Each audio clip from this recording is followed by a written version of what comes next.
السلام علیکم۔ اس ویڈیو میں ہم سورۃ الفرقان کی آیت نمبر 61 کے لفظ نمبر 9 کو سمجھیں گے۔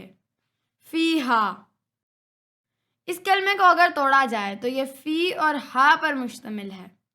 فی اصل لفظ ہے اور اسے کالے رنگ سے ظاہر کیا گیا ہے۔ فی کا مطلب میں ہے۔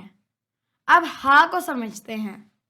ہا علامت ہے اور ہم نے اسے سرخ رنگ سے ظاہر کیا ہے۔ ہا کو سمجھنے کے لیے پہلے ایک مثال کو سمجھتے ہیں۔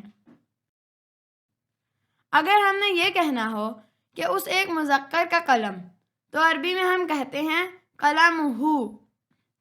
اور اگر یہ کہنا ہو کہ اس ایک مؤنث کا قلم، تو اس کا عربی ترجمہ ہوگا قلمہا۔ اور اگر یہ کہنا ہو کہ ان دونوں کا قلم، تو عربی میں ہم کہتے ہیں قلمہما۔